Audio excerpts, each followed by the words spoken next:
Começando aqui o nosso boletim informativo diário, trazendo a notícia de que o ministro da Economia, Paulo Guedes, diz que está sem luz sobre a situação da Petrobras. Isso mesmo, a resposta, ela vem depois de que o escolhido do presidente Jair Bolsonaro para presidir a companhia, o economista Adriano Pires, desistiu da indicação ao conselho da estatal. O Adriano enviou ao ministro da Minas e Energia, o Bento Albuquerque, uma carta em que oficializa a desistência de assumir a presidência da Petrobras.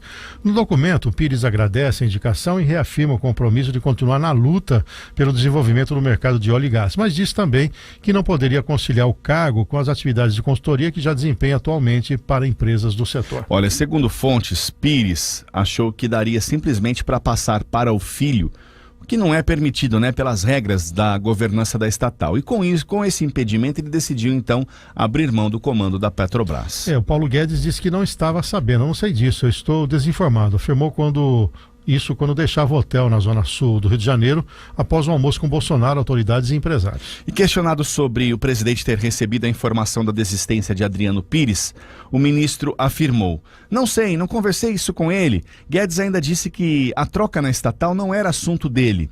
Antes de deixar o local, os jornalistas pediram ao ministro da Economia que desse uma luz sobre o futuro da Petrobras. E ele disse: "Estou sem luz." No domingo, o governo federal foi pego de surpresa com a desistência de Rodolfo Landim, que tinha sido indicado para assumir a presidência do Conselho de Administração da Petrobras. Landim afirmou que precisaria concentrar esforços no Flamengo, já que é presidente do clube, e reconhece que teria muito trabalho caso assumisse o cargo no Conselho da estatal nesse momento. O atual presidente da companhia, Joaquim Silva e Luna, foi demitido por Bolsonaro. O nome do indicado, o economista Adriano Pires, no entanto, passou até por um pente fino dentro e fora da estatal. Acontece que o economista é um dos sócios do Centro Brasileiro de Infraestrutura, empresa que faz consultoria na área de óleo e gás. O filho dele, Pedro Rodrigues Pires, administra o centro. De acordo com a lei de estatais, fica vedada que executivos de companhias como a Petrobras tenham parentes em empreendimentos concorrentes. E aí que pegou, Já havia aí uma certa fritura, vamos dizer assim, por conflito de interesse, porque ele vinha do mercado e alguns políticos entendiam que por ele atuar no mercado, ele faria lobby via Petrobras, favorecendo os seus contratos. E aí ele pensou, vou deixar para o meu filho continuar comandando a companhia. Só que aí deparou com a lei das estatais que não permite esse tipo de situação. Entre abrir mão de uma história de trabalho como consultor e ir para um cargo que não sabe se fica 6 meses, é óbvio que o Adriano Pires optou pela segunda hipótese. Lembrando, independentemente de frituras que ocorrem com presidentes da estatal, nada garante a reeleição de Bolsonaro e a manutenção do Adriano Pires no comando da Petrobras. Ou seja, muitas incertezas, e isso vai acontecer com outros profissionais do mercado, porque, não obstante a remuneração ser fantástica, ganha muito mais do que um presidente da República, a mordomia é enorme, também a pressão não é pouca. Tem que ter estômago para poder assumir uma posição em que tem uma companhia, como nós estamos colocando aqui, que nem é pública e nem é privada, que tem interferência política, mas tem que atuar dando resposta aos seus acionistas. É uma tarefa árdua. Como eu já coloquei aqui já no editorial, escrevi um artigo no Jornal da Cidade, não é trocando a presidência que nós vamos resolver o problema da Petrobras. A coisa é mais embaixo. 6h mais 14 minutos, 6h14, e os partidos PSOL e Rede apresentaram nesta segunda-feira ao Conselho de Ética da Câmara dos Deputados um pedido de cassação do mandato do deputado Eduardo Bolsonaro, filho do presidente Jair Bolsonaro. O pedido foi apresentado em razão da publicação nas redes sociais, na qual o Eduardo Bolsonaro debochou da tortura sofrida pela jornalista Miriam Leitão durante a ditadura militar no Brasil. Nas redes sociais, Eduardo Bolsonaro publicou uma resposta a um artigo compartilhado pela jornalista na tarde de domingo. Ela escreveu que o presidente Bolsonaro é inimigo confesso da democracia. Miriam comentava declarações recentes de ataque de Bolsonaro às instituições democráticas. O deputado então respondeu, ainda com pena da... Aí vem um emoji, acrescentou um emoji de cobra. Então ele tem um medo de uma cobra, Coisa assim. A Miriam Leitão, viu, Café, foi presa, torturada pelo governo militar durante a ditadura, A jornalista estava grávida na ocasião. Em uma das sessões de tortura foi deixada nua em uma sala escura com uma cobra. A mensagem de Eduardo foi repudiada por políticos de diversos partidos. O PT e o PCdoB também informaram que vão acionar o Eduardo no Conselho de Ética em razão desta postagem. O Conselho de Ética da Câmara não funciona desde novembro do ano passado e ainda não há data para análise desse tema. A família Bolsonaro é beligerante, adoram sempre um conflito. Obviamente que a Miriam Leitão exagera, porque várias declarações do presidente Bolsonaro não vão na linha de antidemocrático, mas reagir nessa magnitude, querendo trazer temas como esse à tona, é vitimizar a quem está sendo atacado. E é óbvio que vai ter reação, independentemente dela ser ou não jornalista simpatizante ou não do governo, militante ou não da esquerda. O que está aí colocado é alguém que se diz que foi torturada num momento de exceção do país. Essa memória não pode ser trazida à tona nesse momento e tem que ser respeitada. Não acredito que o Bolsonaro, o Eduardo, será caçado, mas que sirva de alerta. Em ano de eleições, quanto menos falar e menos manifestar por pautas como essa, melhor para ele e até para o país. Muito bem, 6h mais 17. Esse é o Cidade 360, jornalismo em todos os ângulos. E diante da dificuldade de aglutinação de forças pela chamada terceira via, além da rejeição da bancada do União Brasil ao nome do ex-ministro Sérgio Moro para uma candidatura nacional, o líder do partido na Câmara dos Deputados, Elmar Nascimento, passou a defender a candidatura de Luciano Bivar, deputado e presidente da sigla, ao Palácio do Planalto. É bizarro. Segundo o Elmar, os partidos da chamada terceira via erraram ao não incluir nas negociações o pré-candidato do PDT à presidência, o Ciro Gomes. Para ele, o político cearense poderia ser um nome com maior potencial para quebrar a polarização entre o ex-presidente Lula e o atual presidente Jair Bolsonaro. A pesquisa Datafolha, viu, Café, divulgada em março, mostrou Lula em primeiro lugar com 43% das intenções de voto, Bolsonaro em segundo com 26%, Sérgio Moro em terceiro com 8%, Ciro Gomes em quarto com 6% e João Dória em quinto com 2%. A pesquisa foi divulgada antes de Sérgio Moro trocar o Podemos pela União Brasil, partido que vetou neste momento a candidatura do ex-juiz à presidência. Olha, abre aspas aqui, se for para fazer uma conversa séria na terceira via, tem que começar pelo Ciro Gomes. Não poderiam excluir o nome de Ciro, critica o líder do partido, Elmar Nascimento.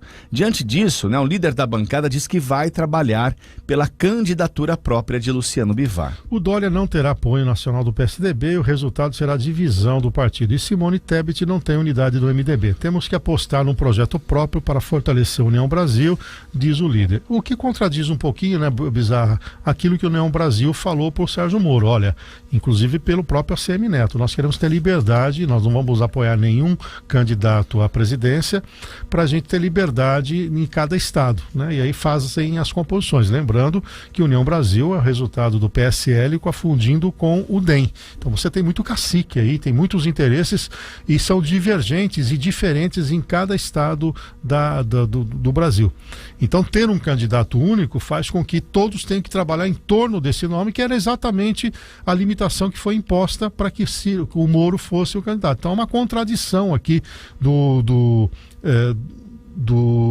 quem que está falando isso mesmo? O Elmar Nascimento. Elmar Nascimento. Então o Elmar erra a mão aqui.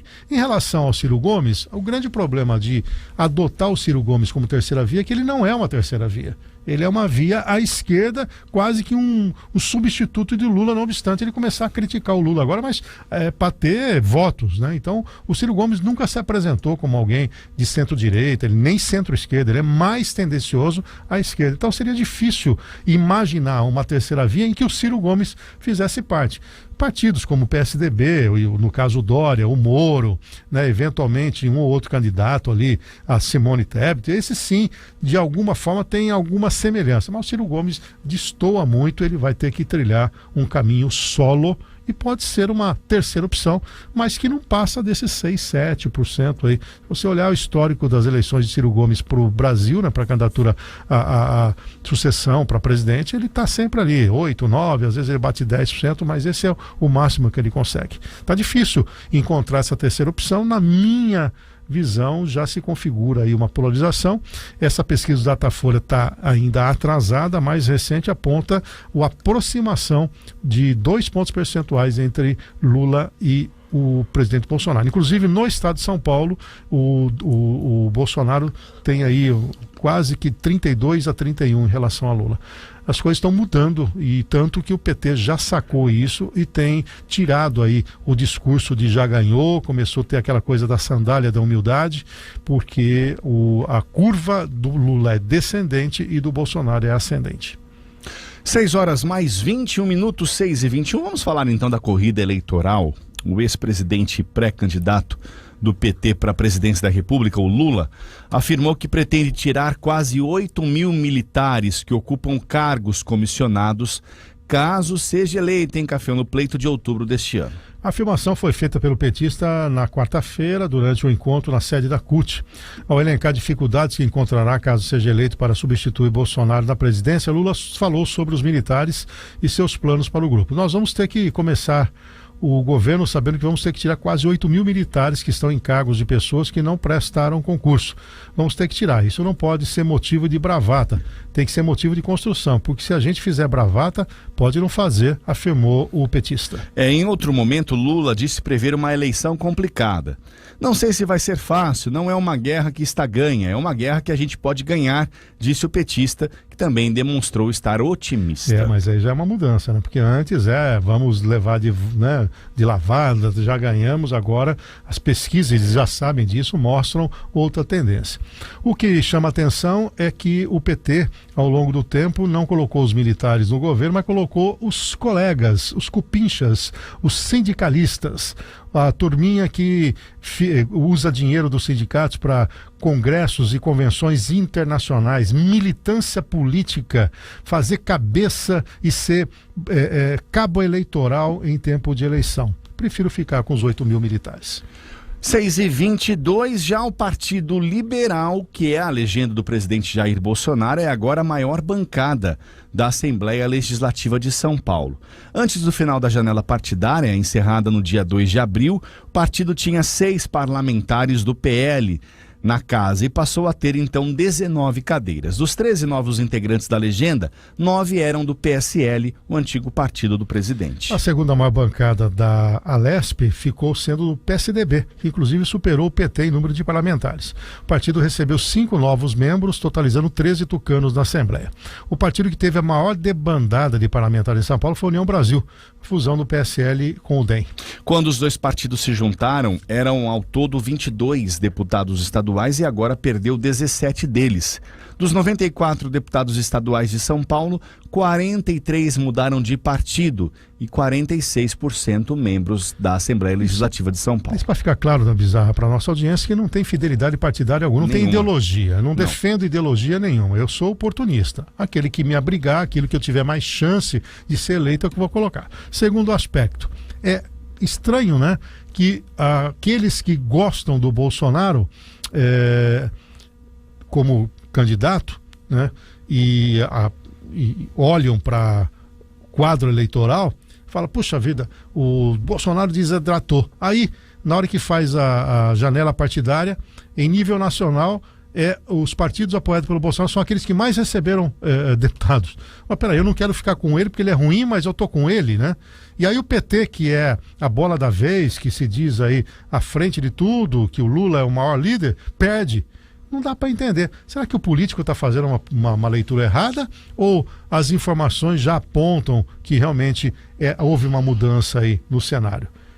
Vale a avaliação. Agora, em relação a político, é isso aí mesmo. Deu uma janelinha, ele pula para onde lhe convém. Ideologia, meu irmão. Como é que o Cazuza vai? Ideologia... Eu quero uma para viver. Tentem achar uma aí. Nem aqui, nem na China.